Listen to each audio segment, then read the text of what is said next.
은평구의 허름한 단칸방에서 눈을 뜬 정하은은 여느 때와 같이 어둠을 느꼈습니다. 12살 소녀에게 선천성 시신경 위축으로 태어나면서부터 앞을 볼 수 없는 세상은 그저 일상이었어요. 하지만 하은이는 그 어둠 속에서도 빛을 찾는 법을 알고 있었죠. 하은아, 일어났니? 학교 갈 시간이다. 할머니 김순자의 목소리가 방 안을 채웠습니다. 순자 할머니는 80살의 나이에도 새벽부터 일어나 손녀를 챙겼어요. 쇠약한 몸은 폐암 말기로 더욱 야위어 갔지만 그 사실을 하은이에게 숨기고 있었습니다. 네, 할머니. 일어났어요. 오늘은 무슨 반찬이에요? 하은이가 침대에서 일어나 익숙한 동작으로 머리를 빗었어요. 비록 자신의 얼굴을 볼 수 없었지만 매일 아침 단정하게 옷을 입고 머리를 묶는 것이 하은이의 작은 자존심이었죠. 김치하고 계란말이다. 어제 복지관에서 반찬 좀 주셔서 오늘은 잘 먹을 수 있겠다. 순자 할머니는 말끝에 기침을 참았어요. 폐암이 심해지면서 기침이 잦아졌지만 병원은 꿈도 꿀 수 없었죠. 의료보험료도 밀린 데다 하은이를 위한 생활비를 모으느라 자신의 치료는 뒤로 미뤄왔어요. 할머니, 또 기침하셨죠? 감기약은 드셨어요? 하은이는 예민한 청각으로 할머니의 상태를 금방 알아챘어요. 순자 할머니는 웃음으로 넘겼습니다. 괜찮다, 괜찮아. 그냥 목이 좀 건조해서 그렇지. 어서 밥 먹자. 좁은 방 한쪽에 마련된 식탁에서 하은이와 할머니는 아침을 먹었어요. 텔레비전에서는 아침 뉴스가 흘러나왔는데 1995년에 사망한 동원그룹 회장의 유산 분쟁이 여전히 끝나지 않았다는 소식이 나왔어요. 저 부자들은 돈이 많아도 행복하지 않은가 봐요, 할머니. 하은이가 말했어요. 순자 할머니는 순간 굳은 표정을 지었지만 하은이는 그걸 볼 수 없었죠. 세상 일이란 게 다 그렇단다. 돈이 많든 적든 사람 마음은 비슷하지. 식사를 마친 하은이는 학교가 아닌 동네 도서관으로 향했습니다. 하은이는 통합교육의 일환으로 일반 학교에 다니지만 요즘은 방학이라 매일 도서관에 가는 것이 일과였어요. 주변 사람들이 도서관 천사라고 부를 정도로 하은이는 그곳에서 책을 듣고 때로는 점자책을 읽으며 지냈죠. 하은아, 가방 잘 메고 하얀 지팡이 꼭 잡고 오후 4시에 집에 돌아오는 거 알지? 네, 할머니. 오늘은 작은 아씨들을 들을 거예요. 자원봉사자 선생님이 오늘 읽어주신대요. 하은이는 환하게 웃으며 지팡이를 짚고 현관을 나섰어요. 그 모습이 너무 씩씩해서 순자 할머니는 문득 눈물이 났습니다. 기침을 참으며 창문으로 하은이가 멀어지는 모습을 지켜보던 순자 할머니는 서랍에서 약봉지를 꺼냈어요. 말기 폐암 진통제라고 적힌 약이었습니다. 하은이는 매일 같은 길을 걸었어요. 아파트 단지를 지나 편의점 앞에서 왼쪽으로 돌고 신호등 3개를 건너면 도서관이었죠. 매일 같은 시각, 같은 길을 걷는 하은이를 동네 사람들은 모두 알고 있었어요. 하은이 왔네. 오늘도 도서관 가니? 네, 김할아버지. 오늘도 화초가게 앞이죠? 하은이는 냄새로 김할아버지의 꽃집을 알아챘어요. 그렇게 익숙한 길을 걷던 하은이는 마지막 횡단보도 앞에 섰습니다. 비가 조금씩 내리기 시작했어요. 우산을 쓰고 신호가 바뀌기를 기다리는데 갑자기 옆에서 쿵 하는 소리가 들렸어요. 누군가가 바닥에 쓰러져 있었습니다. 어르신 괜찮으세요? 하은이는 무서운 마음을 누르고 조심스레 지팡이를 짚은 채 한 발짝 다가갔어요. 그리고 그날 그 횡단보도 위에서 하은이의 평생을 바꿀 일이 벌어지기 시작했습니다. 빗방울이 더 굵어졌습니다. 하은이는 우산을 쥐고 쓰러진 사람 쪽으로 조심스럽게 다가갔어요. 지팡이로 바닥을 더듬으며 한 걸음 한 걸음 내딛었죠. 어르신, 괜찮으세요? 어디 아프신가요? 아무런 대답이 없었어요.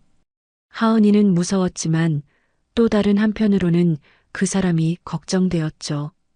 비에 젖은 하은이의 머리카락이 얼굴에 달라붙었어요. 주변 행인들은 우산을 쓰고 빠르게 지나갔지만 아무도 멈춰 서지 않았어요. 누가 좀 도와주세요. 여기 아저씨가 쓰러지셨어요. 하은이의 외침에도 발걸음 소리만 들릴 뿐이었어요. 하은이는 용기를 내어 손을 뻗었어요. 손끝이 누군가의 옷자락에 닿았습니다. 축축한 천재질이 느껴졌어요. 어르신. 하은이는 더 손을 뻗어 그 사람의 손을 찾았어요. 마침내 차가운 손가락이 만져졌죠. 하은이는 그 손을 조심스럽게 잡았어요. 어르신, 제가 도와드릴게요. 정신 차리세요. 그 순간 손가락이 꿈틀거렸어요. 그리고 낮고 떨리는 목소리가 들렸습니다. 여긴 어디죠? 은평구예요, 할아버지. 신호등 앞이에요. 하은이는 안도의 한숨을 내쉬었어요. 다행히 그 사람이 대답을 했으니까요. 목소리는 노인의 것 같았어요. 떨리고 허약한 음성이었죠. 서울인가요? 지금 몇 년이지요? 이상한 질문이었어요. 하은이는 잠시 혼란스러웠지만 솔직하게 대답했습니다. 네, 서울이에요. 2025년이에요, 할아버지. 그 말을 들은 노인은 갑자기 기이한 침묵에 빠졌어요. 비가 내리는 소리와 지나가는 자동차 소리만 들릴 뿐이었죠. 하은이는 그 침묵이 불안했어요. 할아버지, 병원에 가셔야 할 것 같아요. 제가 119에 신고할게요. 하은이가 주머니에서 휴대폰을 꺼내려는 순간 노인이 떨리는 목소리로 말했어요. 내가 돌아온 건가? 30해 만에. 하은이는 노인의 말을 이해할 수 없었어요. 어쩌면 정신이 혼미한 상태인지도 모른다고 생각했죠. 하은이는 사람들에게 다시 도움을 청했어요. 누구 좀 도와주세요. 여기 할아버지가 아프세요. 이번에는 누군가 발걸음을 멈췄어요. 종이컵에 담긴 커피를 들고 있던 젊은 여성이었습니다. 어머, 이게 무슨 일이래. 애기야, 비켜봐. 내가 119에 신고할게. 여성은 재빨리 전화를 걸었어요. 여보세요, 은평구 녹번동 사거리요. 노인분이 쓰러져 계세요. 네, 빨리 와주세요. 그 사이 하은이는 계속 노인의 손을 잡고 있었어요. 이상하게도 처음에는 차가웠던 손이 조금씩 따뜻해지는 느낌이었어요. 할아버지, 괜찮으세요? 구급차가 금방 올 거예요. 노인은 하은이의 손을 꼭 쥐었어요. 그리고 떨리는 목소리로 물었습니다. 내 이름이 뭐니? 정하은이에요, 할아버지. 하은. 좋은 이름이구나. 사이렌 소리가 들렸어요. 구급차와 경찰차가 도착한 것 같았죠. 하은이는 노인의 손을 놓지 않았어요. 뭔가 낯설지만 따뜻한 느낌이 손끝에서 전해져 왔어요. 여기요. 할아버지가 여기 계세요. 구급대원들이 달려와 노인을 살폈어요. 심장 박동을 체크하고 산소 마스크를 씌웠죠. 하은이는 어쩔 수 없이 노인의 손을 놓아야 했어요. 얘야, 너 혼자니? 여기서 뭐 하고 있었어? 경찰이 하은이에게 물었어요. 도서관에 가는 길이었어요. 그런데 할아버지가 쓰러지셔서. 잘했다, 용감하게. 너 학생이구나? 어느 학교 다니니? 은평초등학교요. 오늘은 방학이라 도서관에 가려고 했어요. 경찰은 하은이의 시력 상태를 눈치챘는지 더 부드러운 목소리로 물었습니다. 혼자 다닐 수 있겠니? 아니면 우리가 데려다 줄까? 괜찮아요. 매일 가는 길이에요. 그때 구급대원 중 한 명이 경찰에게 다가와 작은 목소리로 말했어요. 하은이는 그 내용을 정확히 들을 수 없었지만 경찰의 놀란 반응은 알 수 있었죠. 뭐라고요? 그게 말이 됩니까? 확실합니까? 구급대원은 고개를 끄덕였어요. 얼굴이 너무 닮았습니다. 제가 어렸을 때 텔레비전에서 봤던 그 사람 같아요. 경찰은 다시 노인에게 다가가 물었습니다. 선생님, 성함이 어떻게 되십니까? 노인은 산소 마스크를 잠시 내리며 희미한 목소리로 대답했어요. 상규, 동원그룹, 회장. 그 순간 현장은 순간 정적에 빠졌어요.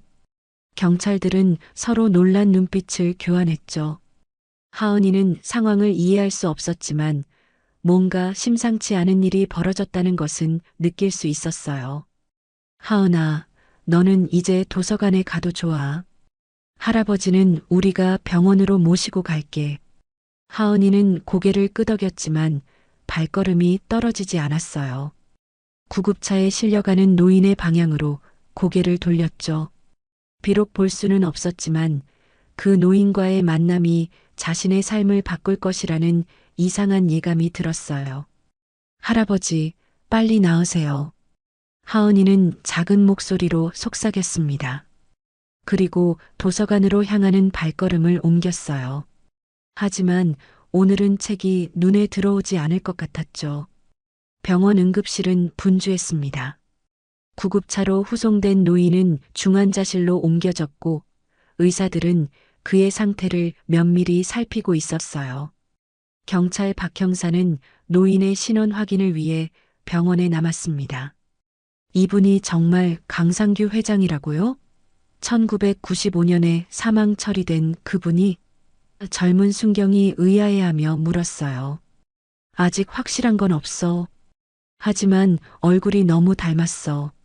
내가 어렸을 때 교과서에서 봤던 그 모습 그대로야. 박 형사는 휴대폰으로 인터넷 검색을 해보았습니다. 30해 전 동원그룹을 이끌었던 강상규 회장의 사진이 화면에 나타났어요. 침대에 누워있는 노인과 비교해보니 분명 같은 사람 같았죠. 세월의 흔적이 더해졌지만 눈매와 이목구비는 거의 일치했습니다. DNA 검사를 의뢰했으니 결과를 기다려봐야겠지. 유가족에게도 연락해야 하고. 그때 병실 문이 열리고 의사가 들어왔어요. 어떻습니까, 선생님? 환자 상태가 어떤가요? 박 형사가 물었어요. 영양실조와 탈수 증세가 있습니다. 오랫동안 제대로 된 치료를 받지 못한 것 같아요. 근육이 많이 약해져 있고 폐 기능도 좋지 않습니다. 하지만 생명에는 지장 없어요. 의사는 차트를 넘기며 말을 이었습니다. 특이한 점은 머리에 오래된 수술 흔적이 있다는 거예요. 아마도 중증 뇌손상 후 수술을 받은 흔적 같습니다. 그리고 몸에 여러 곳에 주사 자국이 있어요. 오랫동안 약물 치료를 받았던 것 같네요. 박 형사는 고개를 끄덕였습니다. 혹시 깨어나셨나요? 네, 의식은 있어요. 하지만 혼란스러워 하시는 것 같습니다. 시간과 장소에 대한 인지가 명확하지 않아요. 계속 30해라는 말씀을 하시더군요. 병실 안으로 들어가자 노인은 창밖을 바라보고 있었어요. 병원 가운을 입은 모습이 더욱 쇠약해 보였죠. 선생님, 저는 서울경찰청 박준호 형사입니다. 몇 가지 여쭤볼 게 있습니다. 노인은 천천히 고개를 돌렸어요. 그의 눈빛은 맑았지만 깊은 슬픔이 담겨 있었죠. 당신은 정말 강상규 회장님이십니까? 노인은 희미하게 미소 지었어요. 그렇소. 내가 강상규요. 회장님, 1995년에 교통사고로 뇌사 판정을 받으신 후 사망 처리가 되셨는데 어떻게 살아계신 겁니까? 강상규는 천천히 말했어요. 내가 모든 걸 다 기억하진 못하오. 사고가 났고 그 후로 오랫동안 어둠 속에 있었소. 충청도 어딘가의 병원. 무용고자 91번이라고 불렸지. 어떻게 그곳에 계셨던 겁니까? 내 아들 준태가 나를 그곳에 가두었소. 내 재산을 차지하기 위해서. 강상규의 목소리가 떨렸어요. 그때 병실 문이 벌컥 열렸습니다. 고급 정장을 입은 중년 남성이 들어왔어요. 그의 뒤로 여러 명의 비서와 변호사들이 따라 들어왔죠. 이게 무슨 황당한 소동입니까? 우리 아버지는 30해 전에 돌아가셨습니다. 강준태 현 동원그룹 회장이었어요. 그는 병상의 노인을 보자 얼굴색이 변했습니다. 잠시 침묵이 흐르더니 그는 냉정한 목소리로 말했어요. 이건 분명 사기꾼입니다. 우리 아버지와 닮았을 뿐이에요. DNA 검사를 해보세요. 이건 우리 그룹을 노린 계획적인 사기일 뿐입니다. 박 형사는 침착하게 대응했어요. 이미 DNA 검사를 의뢰했습니다. 결과가 나오면 모든 것이 명확해질 겁니다. 강준태는 비웃듯 웃었어요. 해보세요. 하지만 이건 시간 낭비일 뿐입니다. 우리 아버지는 장례식도 치렀고 가족묘에 모셨습니다. 이 해프닝이 언론에 알려지지 않도록 해주시기 바랍니다. 강상규는 침대에서 일어나려고 했지만 힘이 없어 다시 누웠어요. 그는 강준태를 바라보며 말했습니다. 준태야, 정말 너구나. 많이 늙었구나. 강준태는 그 말을 무시하고 변호사에게 귓속말을 했어요. 그리고는 병실을 나가버렸죠. 변호사 한 명이 남아 박 형사에게 말했습니다. 이 사건이 언론에 노출되면 법적 대응을 할 것입니다.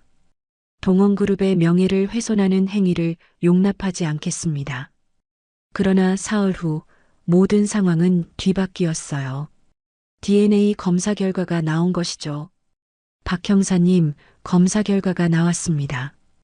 경찰서 동료가 서류를 건넸어요. 박 형사는 서류를 읽고 놀란 표정을 지었어요. 이럴 수가. 정말 강상규 회장이 맞습니다. DNA가 일치해요. 뉴스는 순식간에 퍼졌습니다. 30해 전 사망한 재벌 회장 살아서 돌아오다 모든 언론은 이 사건을 대대적으로 보도했어요. 강상규의 사연이 밝혀지기 시작했습니다. 1995년 그는 교통사고로 중상을 입고 병원에 실려갔어요. 의사들은 뇌사 상태라고 판단했죠. 그러나 그의 가족들, 특히 장남 강준태는 유산 상속을 서두르기 위해 사망진단서를 조작했어요. 의식이 있었던 강상규는 비밀리에 충청도의 한 요양병원으로 옮겨졌고 그곳에서 무연고자 91번으로 30해를 보냈던 것이었죠. 어떻게 이런 끔찍한 일이. 많은 사람들이 충격에 빠졌어요. 한편 하은이는 뉴스를 듣고 깜짝 놀랐습니다. 텔레비전에서 계속 보도되는 강상규의 이야기를 들으며 할머니에게 물었어요. 할머니, 제가 만난 그 할아버지가 유명한 사람이었나 봐요. 어떻게 그런 일이 있을 수 있어요? 순자 할머니는 창백한 얼굴로 텔레비전을 바라보았어요. 그녀의 손이 떨렸죠. 하은아, 무서운 세상이구나. 하은이는 할머니의 목소리가 평소와 다르다는 것을 느꼈어요. 뭔가 불안하고 떨리는 목소리였죠. 할머니, 괜찮으세요? 목소리가 이상해요. 순자 할머니는 깊은 한숨을 내쉬었어요. 그리고 결심한 듯 말했습니다. 하은아, 할머니가 너에게 말해야 할 게 있구나. 그 순간 할머니의 기침이 심해졌어요. 숨을 쉬기 힘든 듯 가슴을 부여잡았죠. 하은이는 당황하여 소리쳤습니다. 할머니, 할머니, 어떡해요? 119에 전화할게요. 그러나 순자 할머니는 하은이의 손을 잡고 말했어요. 괜찮다. 잠시 그럴 뿐이야. 하은이는 할머니의 손을 꼭 잡았어요. 그리고 텔레비전에서는 계속해서 강상규의 기적 같은 귀환에 대한 뉴스가 흘러나왔습니다. 다음 날 아침 순자 할머니는 하은이를 부드럽게 깨웠어요. 전날의 기침 발작은 진정되었지만 할머니의 얼굴은 더욱 창백해 보였습니다. 하은아, 일어났니? 오늘은 할머니가 중요한 얘기를 해줄 게 있어. 하은이는 이불을 걷어내고 일어났어요. 할머니, 몸은 괜찮으세요? 어제 많이 아프셨잖아요. 괜찮다, 걱정 마. 먼저 아침 먹자. 식탁에 앉은 두 사람은 평소보다 조용하게 식사를 했어요. 라디오에서는 계속해서 강상규 회장의 소식이 나왔죠. 재벌가의 충격적인 비극, 강상규 회장 30해 만에 귀환. 동원그룹 강준태 회장은 여전히 사기라고 주장하며 법적 대응을 준비 중이라고. 순자 할머니는 라디오 볼륨을 줄였어요. 그리고 깊은 숨을 들이마셨죠. 하은아, 할머니가 너에게 말 못한 게 있단다. 하은이는 고개를 들었어요. 할머니의 목소리가 무겁게 느껴졌습니다. 네. 뭔데요, 할머니?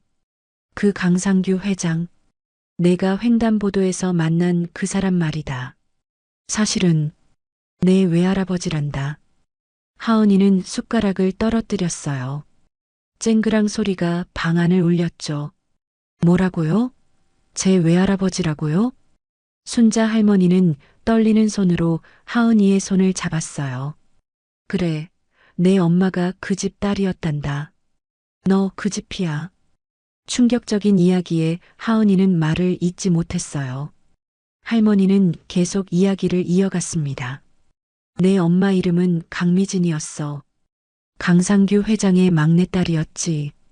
그런데 미진이가 21 되던 해에 집에서 쫓겨났단다. 왜요? 외할머니는 어디 계세요? 내 외할머니는 미진이가 15살 때 돌아가셨어. 그 후로 미진이는 아버지 밑에서 자랐는데 그룹 내부에서 권력 싸움이 심했어. 특히 준태, 내 이모부가 미진이를 못마땅해 했지. 순자 할머니의 눈에서 눈물이 흘렀어요. 하은이는 할머니의 손을 더 꼭 잡았죠. 미진이는 대학에서 한 남자를 만났어. 내 아빠였지. 둘은 사랑에 빠졌고 결혼하고 싶어 했단다. 그런데 강준태가 그걸 알고는 내 아빠의 배경을 조사했지. 가난한 집안 출신이라는 걸 알고는 재벌가의 위신을 떨어뜨린다며 난리를 쳤어. 하은이는 숨을 죽이고 들었어요. 자신이 전혀 알지 못했던 가족의 역사였죠. 미진이가 그럼에도 내 아빠를 포기하지 않자 강준태는 악랄한 계획을 세웠어. 내 아빠에게 뇌물을 주고 해외로 보냈지. 그리고 미진이에게는 내 남자친구가 돈 받고 떠났다고 거짓말을 했어. 너무해요. 하은이의 목소리가 떨렸어요. 그 충격에 미진이는 우울증에 빠졌어. 그런데 더 큰 문제가 생겼지. 미진이가 임신한 사실을 알게 된 거야. 내가 미진이 뱃속에 있었던 거지. 하은이는 자신도 모르게 배에 손을 댔어요. 태어나기도 전에 자신이 그런 상황 속에 있었다는 사실이 믿기지 않았죠. 강준태는 이 사실을 이용해서 미진이를 완전히 매장시켰어. 혼외 출산 스캔들을 만들어서 언론에 흘렸지. 사실은 내 아빠와 미진이는 비밀리에 혼인신고를 했었는데도 말이야. 강준태는 그 서류까지 없애버렸어. 그럼 제 아빠는 어디 계신 거예요? 하은이가 떨리는 목소리로 물었어요. 순자 할머니의 얼굴이 더욱 어두워졌습니다. 내 아빠는 해외에서 자동차 사고로 돌아가셨단다. 내가 태어나기 2달 전이었어. 하은이의 눈에서도 눈물이 흘렀어요. 볼 수 없는 눈에서 흐르는 눈물이 뺨을 타고 떨어졌죠. 미진이는 가문에서 쫓겨났어. 그 와중에 강상규 회장이 교통사고를 당했고 모두들 돌아가셨다고 알고 있었지. 그리고 미진이는 정신병원에 강제 입원되었단다. 엄마가요? 그래. 내 엄마는 너를 낳고 난 후에 산후 우울증까지 겹쳐서 많이 아팠어. 그런데 병원에서 제대로 치료도 못 받고 결국 너를 낳고 1년도 못 살고 세상을 떠났단다. 하은이의 손이 떨렸어요. 갑자기 알게 된 진실이 너무 고통스러웠죠. 그럼 저는 그 동원 그룹이 외손녀인가요? 그래, 하은아. 너는 재벌가에 숨겨진 상속녀란다.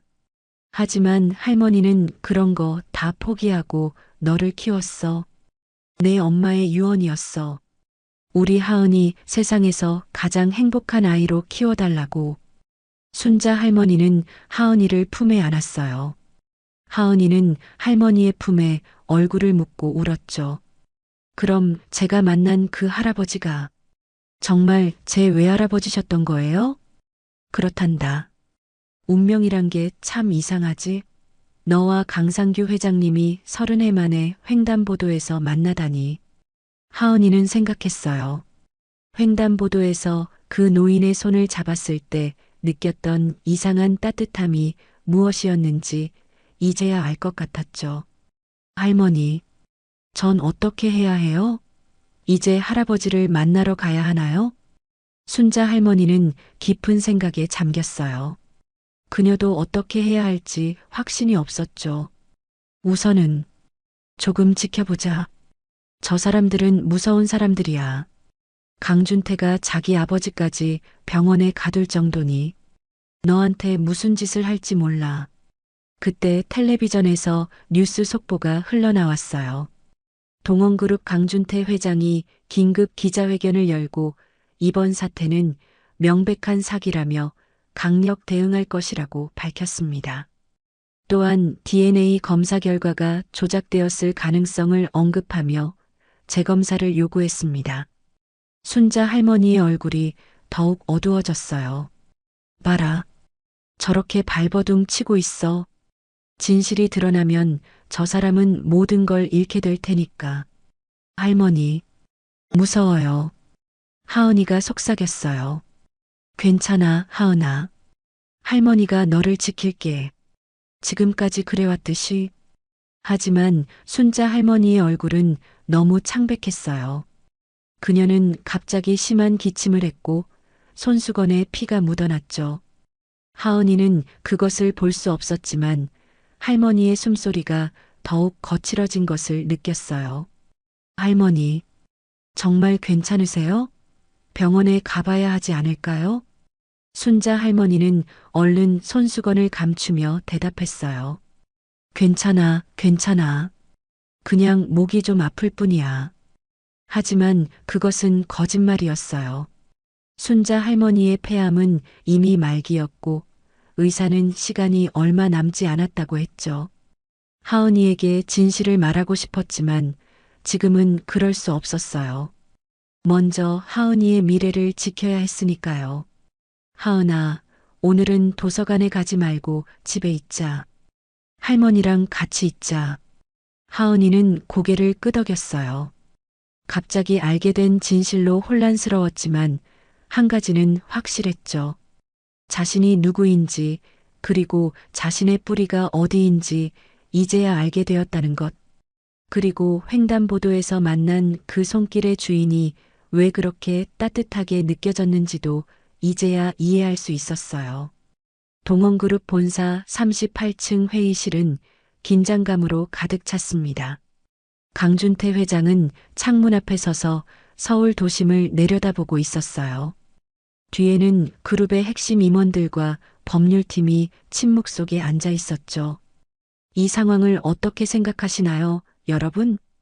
강준태의 목소리는 차가웠어요. 아무도 먼저 대답하지 못했죠.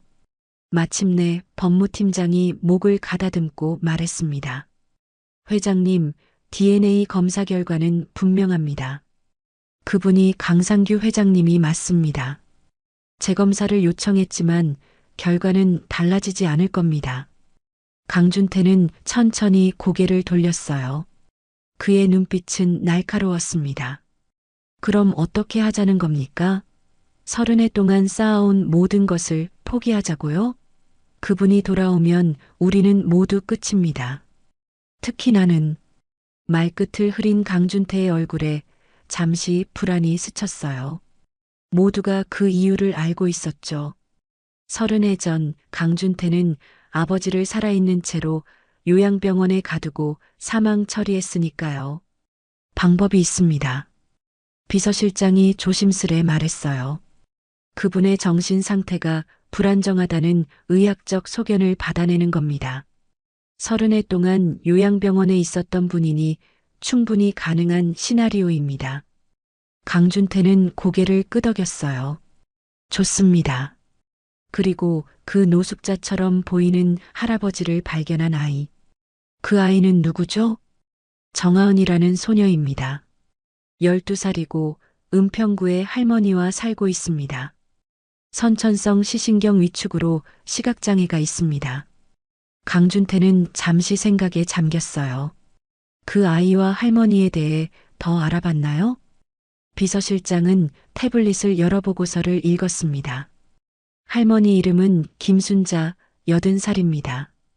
생계를 위해 폐지를 줍고 계시고 폐암 말기 판정을 받으셨습니다. 그리고 특이사항이 있습니다. 뭔가요? 김순자 씨는 강미진 씨의 시어머니입니다. 회의실에 침묵이 내려앉았어요. 강준태의 얼굴이 창백해졌죠. 강미진이라고요? 제 여동생 말입니까?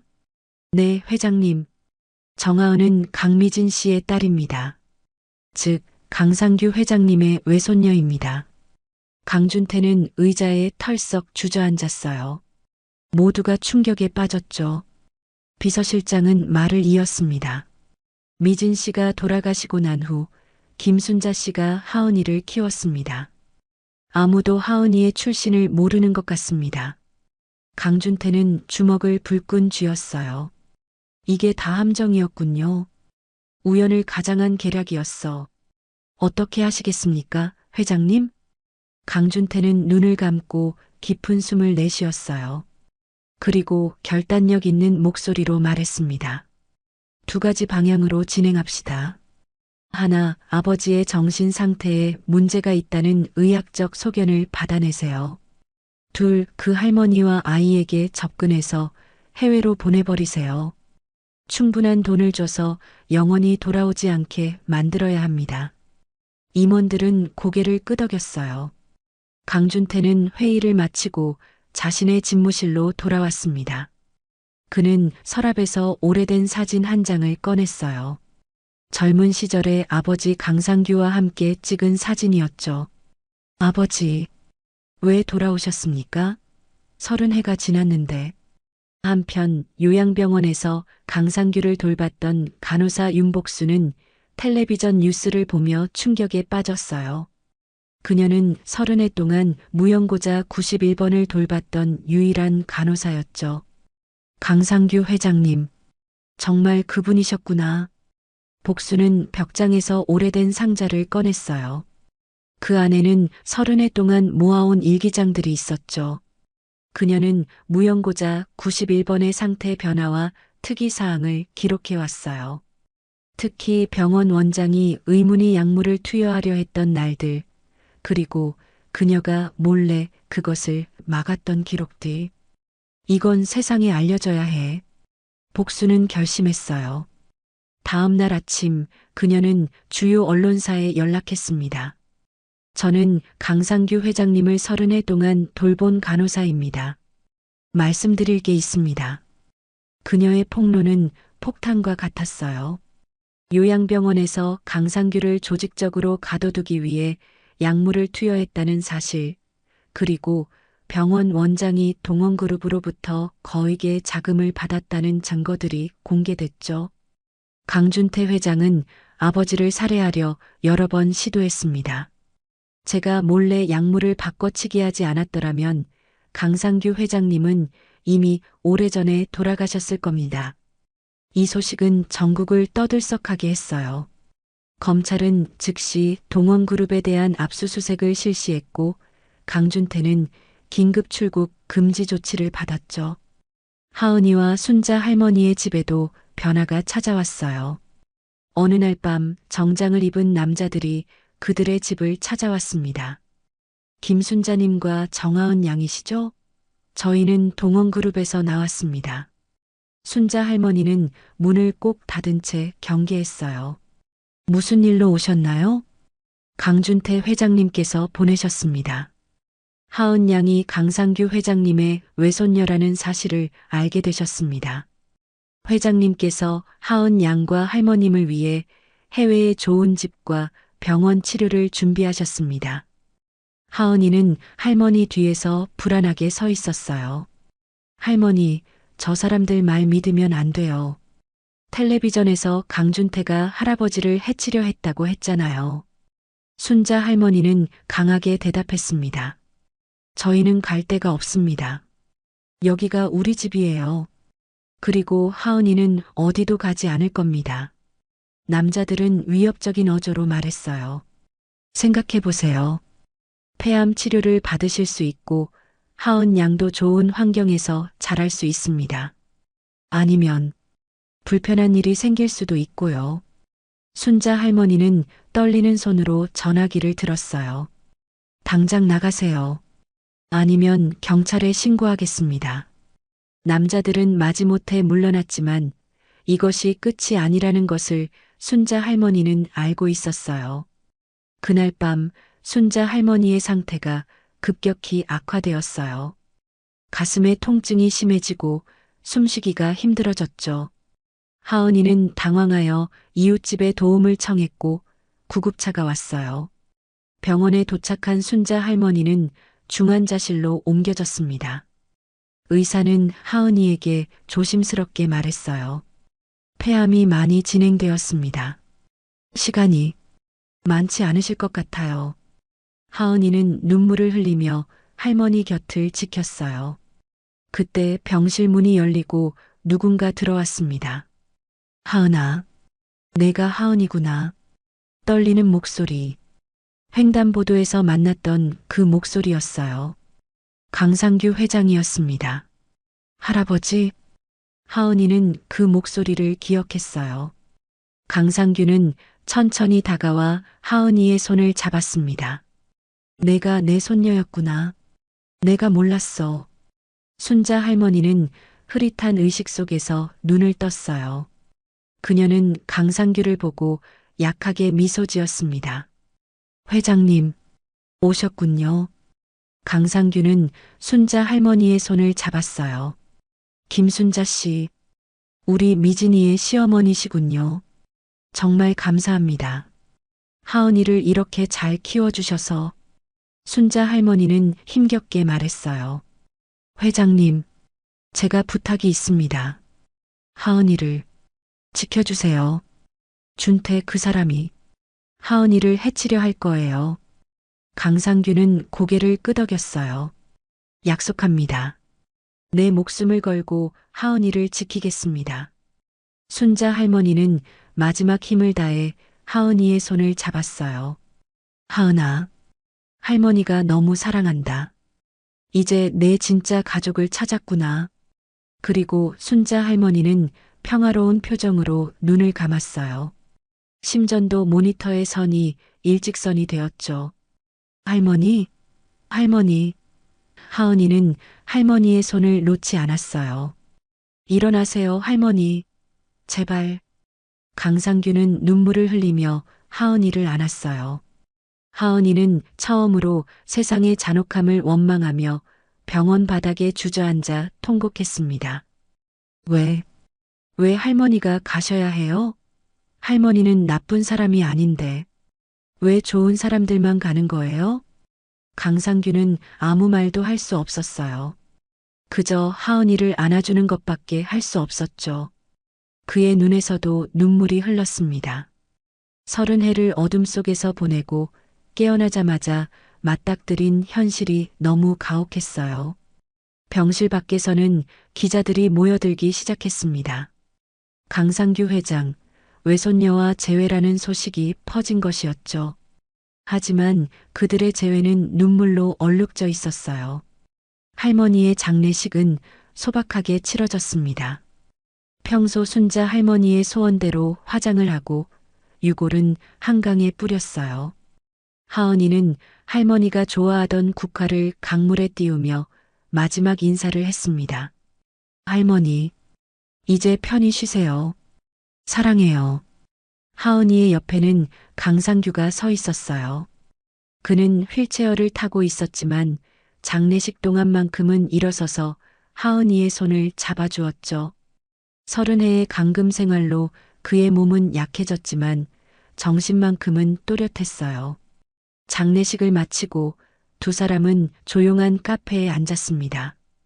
하은이는 따뜻한 코코아를 마시며 생각에 잠겼어요. 이제 할머니는 없고 갑자기 나타난 외할아버지와 함께하게 된 현실이 아직 실감 나지 않았죠. 하은아, 강상규가 조심스레 입을 열었어요. 내가 너한테 할 말이 있구나. 하은이는 고개를 들었어요. 비록 할아버지의 얼굴을 볼 수는 없었지만 그의 목소리가 떨리는 것을 느낄 수 있었죠. 네, 할아버지. 그날 내가 횡단보도에서 나를 발견했을 때 사실은 내가 쓰러진 게 아니었어. 하은이는 의아해했어요. 그럼요? 나는 너를 기다리고 있었단다. 충격적인 말에 하은이는 코코아 잔을 꼭 쥐었어요. 강상규는 천천히 설명을 이어갔습니다. 요양병원에서 깨어난 후 내가 가장 먼저 한 일은 미진이를 찾는 거였어. 하지만 그 아이가 이미 세상을 떠났다는 소식을 들었지. 그리고 미진이에게 딸이 있다는 것도 알게 되었단다. 강상규의 목소리가 흔들렸어요. 그는 잠시 숨을 고르고 계속 말했습니다. 나는 너를 찾았어. 비록 내 몸은 약했지만 내 손녀를 꼭 만나고 싶었거든. 그래서 매일 내가 도서관에 가는 길을 지켜봤단다. 그러다가 용기를 내서 그날 내 앞에 쓰러진 척했지. 하은이는 놀라움에 입을 다물지 못했어요. 그럼 그건 연기였어요? 강상규는 쓸쓸하게 웃었어요. 반은 연기였고 반은 진짜였단다. 내 앞에 서자 갑자기 다리에 힘이 풀렸거든. 내가 내 손녀라는 생각에 가슴이 너무 벅차서. 그래서 제 손을 잡으셨던 거예요? 그래. 나도 너 같은 손을 잡고 싶었단다. 그날 내가 나를 일으켜준 게 아니야. 내가 너를 붙잡은 거였어. 강상규의 눈에서 눈물이 흘렀어요. 하은이도 뭉클한 감정이 북받쳐 올랐죠. 나는 30해 동안 어둠 속에 갇혀 있었단다. 내가 태어나고 자라는 모습을 볼 수 없었지. 그게 내게는 가장 큰 형벌이었어. 하은이는 조심스럽게 손을 뻗어 할아버지의 손을 찾았어요. 그리고 따뜻하게 잡았죠. 제가 앞은 못 봐도 사람의 마음은 느껴요. 할아버지는 절 보고 싶으셨던 거죠? 그 말에 강상규는 참았던 눈물을 터뜨렸어요. 그는 하은이의 손을 꼭 잡고 흐느꼈습니다. 미안하다. 정말 미안하다. 내가 더 강했더라면 미진이도 살릴 수 있었을 텐데. 너도 이렇게 고생시키지 않았을 텐데. 하은이는 할아버지의 손을 더 꼭 잡았어요. 괜찮아요, 할아버지. 저는 할머니와 행복하게 살았어요. 할머니는 정말 좋은 분이셨거든요. 그래. 김순자 여사는 정말 훌륭한 분이셨어. 내가 못한 일을 대신해 주셨지. 잠시 침묵이 흐른 후 강상규는 결심한 듯 말했어요. 하은아, 이제 나와 함께 살자. 내가 너를 지키고 싶구나. 하은이는 잠시 생각에 잠겼어요. 할머니가 돌아가시고 익숙했던 집을 떠나야 한다는 생각에 두려웠지만 또 한편으로는 할아버지와 함께하는 새로운 시작에 대한 기대도 있었죠. 할아버지, 정말로 괜찮을까요? 제가 할아버지 인생에 방해가 될 것 같아요. 강상규는 단호하게 고개를 저었어요. 절대 그렇지 않아. 내가 내 인생의 빛이란다. 30의 어둠 속에서 찾은 유일한 빛. 그때 카페 문이 열리고 여러 명의 기자들이 들어왔어요. 카메라 플래시가 터지고 질문이 쏟아졌습니다. 강상규 회장님, 외손녀와의 상봉 소감이 어떠십니까? 정하은 양은 동원그룹의 새로운 상속자가 되는 건가요? 강준태 회장에 대한 법적 대응은 어떻게 진행하실 겁니까? 강상규는 하은이를 보호하듯 앞에 섰어요. 지금은 질문을 받지 않겠습니다. 우리 손녀가 할머니를 잃은 슬픔에 빠져 있으니 제발 배려해 주십시오. 기자들은 물러났지만 이 소식은 이미 전국에 퍼지고 있었어요. 하은이는 더 이상 평범한 시각장애 소녀가 아니라 재벌가에 숨겨진 상속녀로 세상에 알려지게 되었죠. 강상규의 집으로 돌아오는 차 안에서 하은이는 생각에 잠겼어요.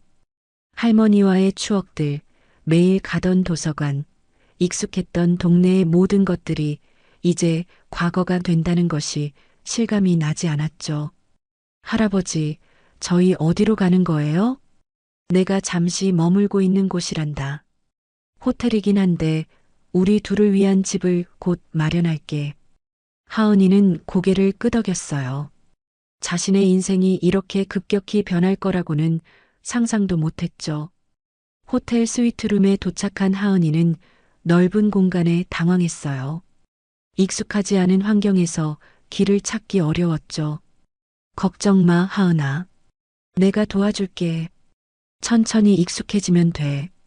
강상규는 하은이의 손을 잡고 방 안을 천천히 안내해 주었어요. 침대는 어디에 있고 화장실은 어디에 있는지 하나하나 설명해 주었죠.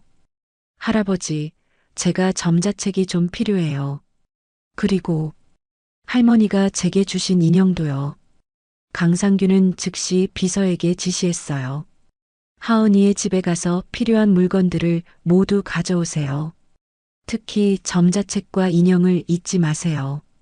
그날 밤 하은이는 낯선 침대에 누워 잠을 이루지 못했어요. 할머니가 보고 싶었죠. 그녀는 조용히 눈물을 흘렸어요. 옆방에서 하은이의 흐느낌을 들은 강상규는 조심스레 문을 열고 들어왔어요. 하은아, 괜찮니? 할머니가 보고 싶어요. 강상규는 하은이의 침대 곁에 앉았어요. 그는 손녀의 머리를 부드럽게 쓰다듬었죠. 나도 내 할머니가 보고 싶구나. 비록 직접 만난 적은 없지만 너를 그렇게 훌륭하게 키워주신 분이니까. 하은이는 할아버지의 손을 잡았어요. 할아버지, 제가 앞으로 어떻게 되는 거예요? 다른 학교도 가야 하나요? 내가 원하는 대로 할 수 있어. 내가 다니던 학교를 계속 다녀도 되고 특수학교에 가고 싶다면 그것도 좋고. 하은이는 잠시 생각에 잠겼어요. 그리고 떨리는 목소리로 물었습니다. 할아버지, 저는 왜 이렇게 태어났을까요? 앞을 볼 수 없는 채로. 강상규는 깊은 한숨을 내쉬었어요. 그건 미진이가 너를 임신했을 때 너무 많은 스트레스와 약물에 노출되었기 때문이란다. 강준태가 내 엄마를 괴롭혔거든. 하은이는 눈물을 참으며 고개를 끄덕였어요.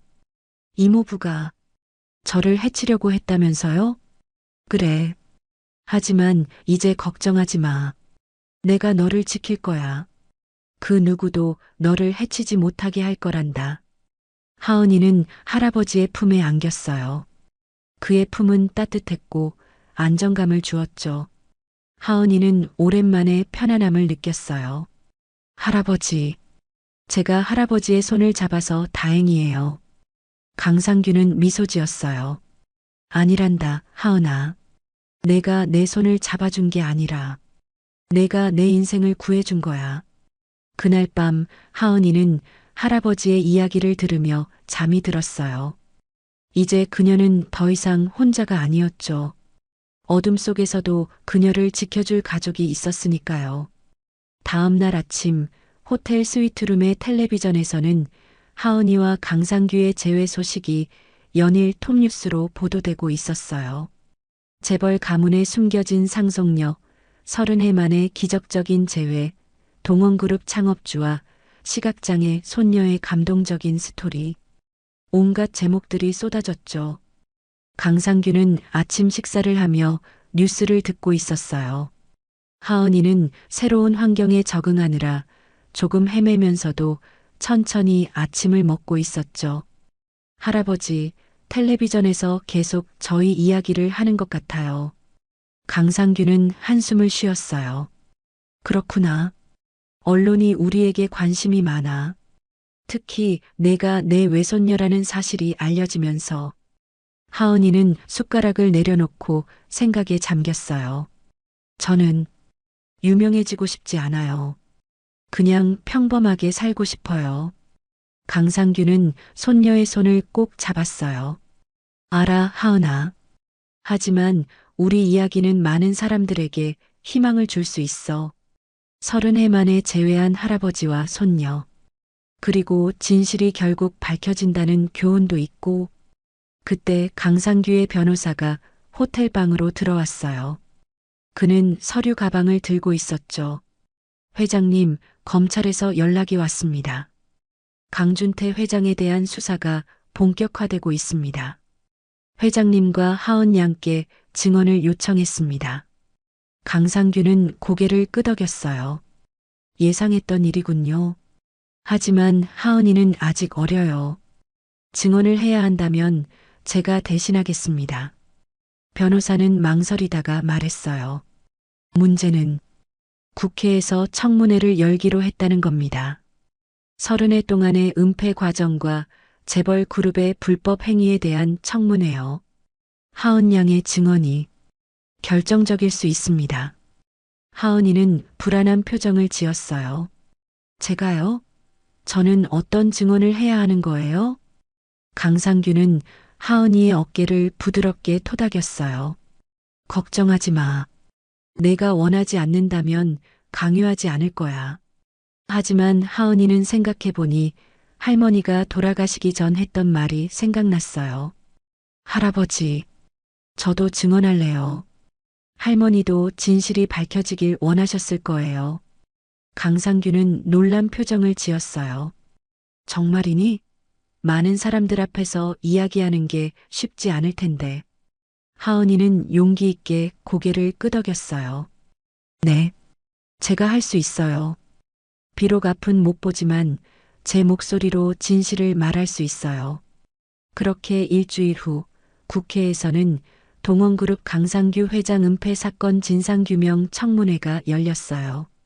전국의 모든 방송사가 생중계했고 국민들의 관심은 최고조에 달했죠. 청문회장의 증인석에는 강상규와 하은이가 나란히 앉았어요.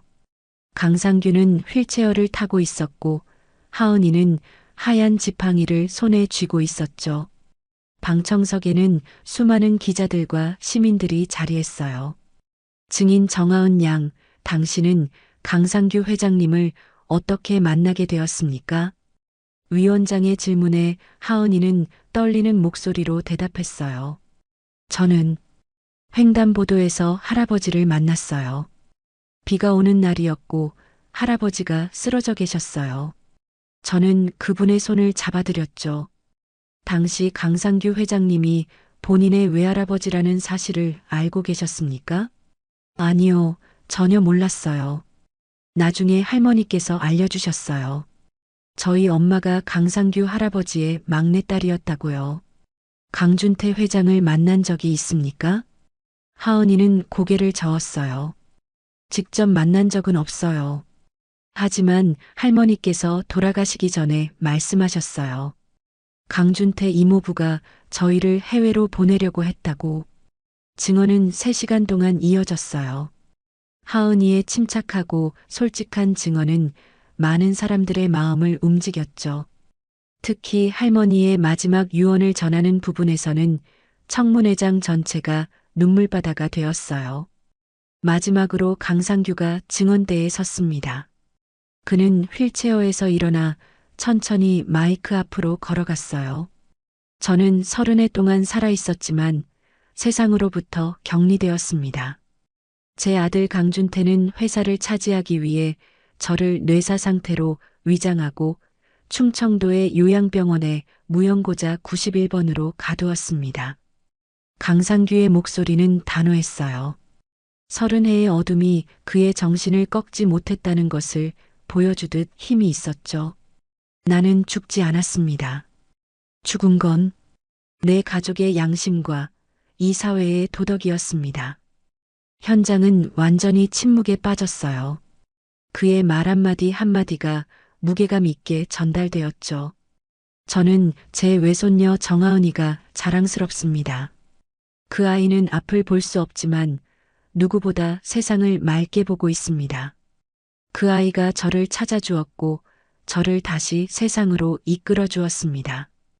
청문회가 끝난 후 검찰은 강준태에 대한 구속영장을 청구했어요. 동원그룹의 주가는 급락했고 이사회는 긴급회의를 소집했죠.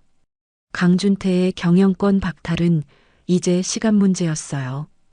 호텔로 돌아온 하은이는 지쳐 보였어요. 하지만 그녀의 표정에는 안도감이 묻어났죠. 할아버지, 잘했어요? 강상규는 하은이를 꼭 안아주었어요. 정말 훌륭했어, 하은아. 너는 오늘 큰 용기를 보여주었단다. 그날 저녁 텔레비전의 모든 뉴스는 청문회 소식으로 가득했어요. 한 유명 앵커는 하은이를 침묵의 눈으로 진실을 밝힌 천사라고 표현했죠. 하은이의 모습이 전 국민의 가슴을 울렸다는 이야기가 이어졌어요. 할아버지, 이제 어떻게 되는 거예요? 동원그룹은요? 강상규는 창밖을 바라보며 깊은 생각에 잠겼어요. 동원그룹은 이사회에서 결정할 일이야. 내가 다시 경영에 복귀할 생각은 없단다. 이제 내 나이가 84이니 회사를 이끌 체력도 없고. 그럼 강준태 이모부는요?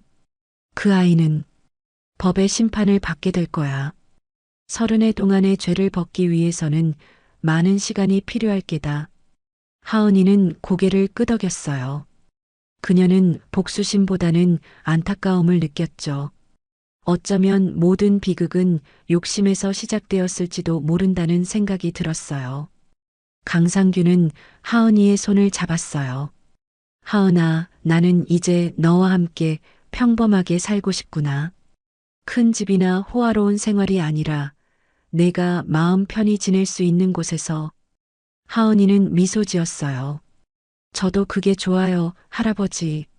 그리고 도서관에도 계속 가고 싶어요. 물론이지. 내가 원하는 대로 할 수 있어. 이제 우리는 함께니까. 그날 밤 하은이는 오랜만에 편안하게 잠들 수 있었어요. 비록 할머니는 더 이상 곁에 없었지만 이제 그녀에게는 새로운 가족이 생겼으니까요. 그리고 무엇보다 진실이 밝혀지고 정의가 실현되는 것을 경험했다는 것이 그녀에게 큰 위안이 되었죠. 잠들기 전 하은이는 할머니의 사진을 안고 속삭였어요. 할머니, 저 잘하고 있죠? 이제 할아버지와 함께 있어요. 할머니가 바라셨던 대로요. 창밖에서는 부드러운 봄비가 내리고 있었어요. 마치 하늘에서 축복의 눈물을 흘리는 것처럼 1년이 흘렀습니다. 서울 북한산 자락의 조용한 주택가에 위치한 2층 집. 아침 햇살이 창문을 통해 따스하게 비치는 거실에서 하은이는 점자책을 읽고 있었어요. 13살이 된 하은이는 더 키가 자랐고 더 성숙해 보였죠. 하은아, 아침 먹자. 강상규의 목소리가 부엌에서 들려왔어요. 하은이는 지팡이를 짚고 부엌으로 향했어요. 이제 이 집의 구조는 그녀에게 완전히 익숙해졌죠. 책장 모서리에서 3걸음, 오른쪽으로 돌아 6걸음, 그리고 부엌문. 할아버지, 오늘도 계란찜 만드셨어요? 하은이는 냄새로 알아챘어요. 그래, 내가 좋아하는 거잖니. 오늘 첫 등교니까 특별히 만들었단다. 강상규는 요리하는 법을 배워 매일 아침 하은이에게 직접 음식을 해주었어요. 85 노인의 서툰 솜씨였지만 그 정성만큼은 누구보다 컸죠. 할아버지, 긴장돼요. 새 학교라 친구들이 저를 어떻게 대할지. 하은이는 오늘부터 서울 맹학교에 다니게 되었어요. 지난 1년 동안 많은 변화가 있었죠. 강상규는 법적 투쟁 끝에 자신의 모든 권리를 되찾았고 동원그룹의 지분도 일부 확보했어요.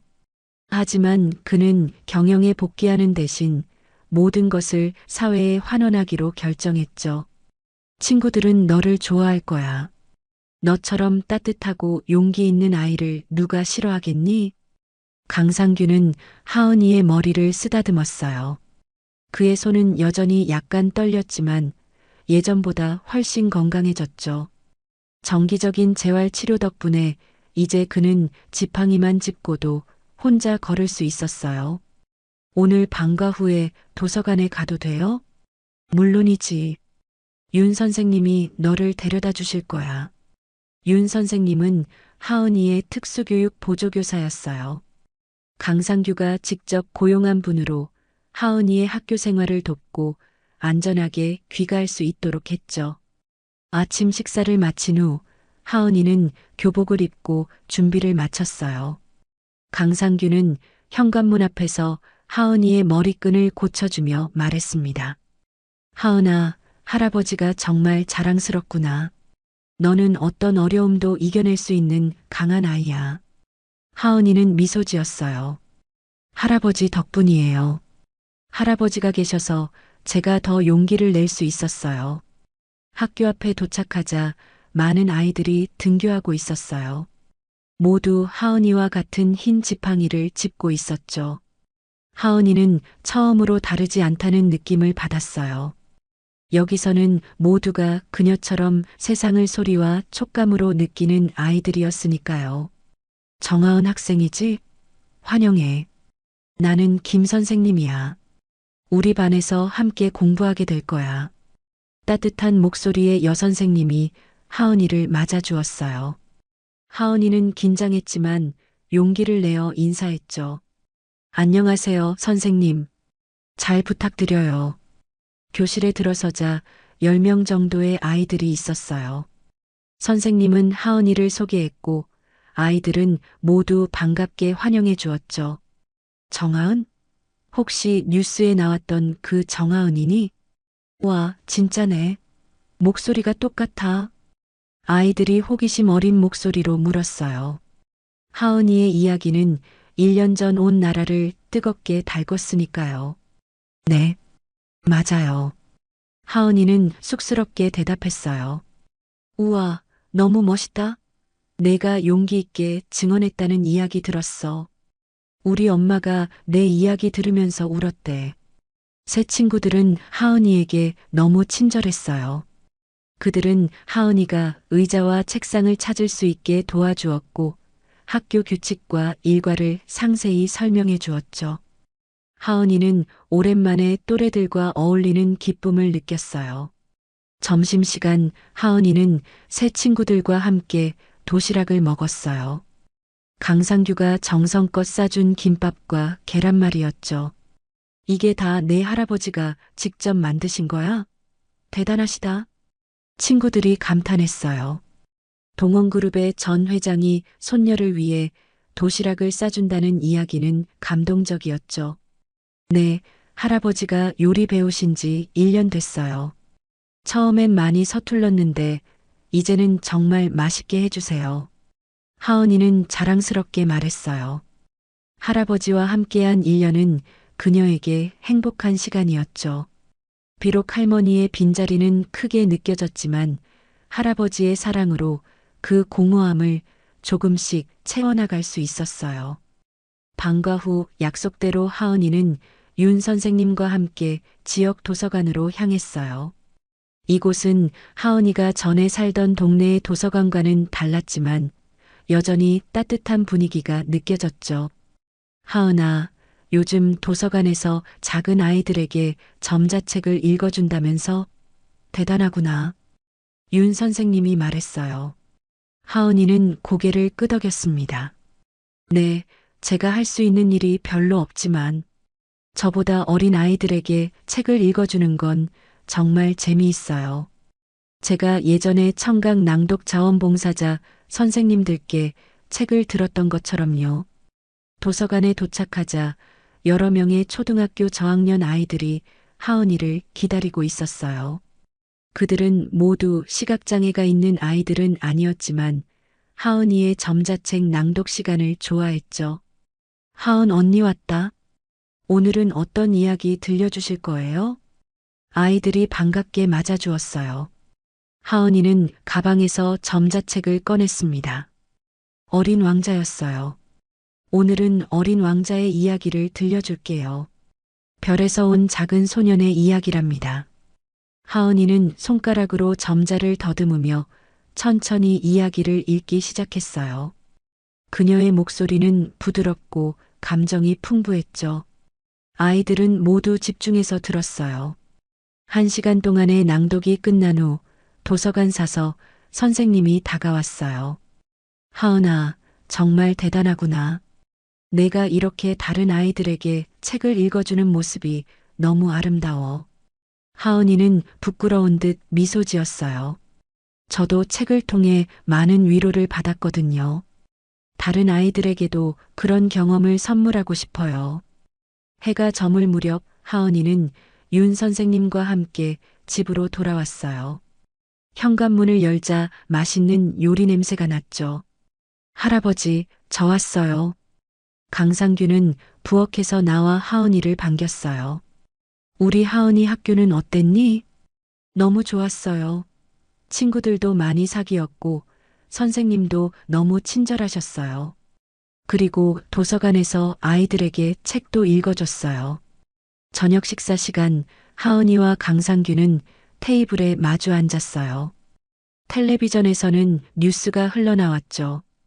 오늘 강준태 전 동원그룹 회장에 대한 재판이 마무리되었습니다. 법원은 30해 동안의 은폐 행위와 무고한 사람을 감금한 혐의로 징역 15년을 선고했습니다. 강상규는 뉴스를 듣고 깊은 한숨을 내쉬었어요. 모든 게 끝났구나. 하은이는 할아버지의 손을 잡았어요. 할아버지, 이모부가 나쁜 일을 했지만 용서해 주실 거예요? 강상규는 잠시 생각에 잠겼어요. 시간이 필요할 것 같구나. 하지만 언젠가는 용서할 수 있을지도 모르겠다. 증오는 내 마음만 더 아프게 하니까. 하은이는 고개를 끄덕였어요. 할아버지의 지혜로운 마음씨가 느껴졌죠. 식사 후 두 사람은 거실 소파에 나란히 앉았어요. 강상규는 하은이에게 자신의 젊은 시절 이야기를 들려주었고 하은이는 할머니와의 추억을 이야기했죠. 그들은 서로의 삶의 조각들을 맞추며 더 단단한 가족이 되어가고 있었어요. 할아버지, 제가 만약 회사를 물려받게 된다면 어떻게 해야 할까요? 하은이의 질문에 강상규는 미소 지었어요. 그건 내가 결정할 일이야. 하지만 기억해라, 진정한 부는 돈이 아니라 사람과의 관계에 있단다. 내가 30해 동안 잃어버린 것은 회사가 아니라 너와 내 엄마와의 시간이었어. 하은이는 고개를 끄덕였어요. 저도 그렇게 생각해요. 돈보다 더 소중한 건 가족이잖아요. 다음 날 아침 강상규는 일찍 일어나 정원에 나갔어요. 그는 작은 나무를 심고 있었죠. 할아버지, 뭐 하세요? 하은이가 물었어요. 미진이를 위한 벚나무를 심고 있단다. 그리고 김순자 할머니를 위한 매화나무도 심을 거야. 이 정원이 우리 가족의 추억을 담은 공간이 되었으면 해서. 하은이는 감동해서 할아버지 옆에 무릎을 꿇고 함께 흙을 만졌어요. 비록 그녀는 나무의 모습을 볼 수 없었지만 그 의미를 가슴 깊이 느낄 수 있었죠. 할아버지, 저희 집 마당에 이렇게 많은 나무를 심으면 나중에는 작은 숲이 될 것 같아요. 강상규는 웃었어요. 그래, 우리만의 작은 숲이 될 거야. 내가 매일 이곳에서 새들의 노래를 들으며 책을 읽을 수 있게. 하은이는 흙 냄새를 맡으며 행복한 미소를 지었어요. 그녀의 세계는 어둠 속에 있었지만 그 어둠 속에서도 무수한 빛을 느낄 수 있었죠. 할아버지, 제겐 여전히 어둠이 많지만 이제 외롭지는 않아요. 제 손을 잡아주신 분이 계시니까요. 강상규는 손녀의 머리를 쓰다듬었어요. 그의 눈에는 행복의 눈물이 맺혔죠. 내가 내 손을 잡아준 거란다, 하은아. 어둠 속에서 길을 잃은 내 손을 내가 잡아주었어. 두 사람은 서로를 껴안았어요. 가을 햇살이 그들을 따스하게 비추었고 심어놓은 어린 나무들은 미래를 향해 싹을 틔우고 있었죠. 하은이와 강상규의 새로운 삶은 이제 막 시작되고 있었어요. 어둠 속에서 빛을 찾은 소녀와 30해 만에 가족을 되찾은 할아버지의 이야기는 많은 사람들에게 희망의 메시지가 되었습니다. 그리고 이 모든 것은 비 오는 날 횡단보도 위에서 서로의 손을 잡은 순간부터 시작되었죠.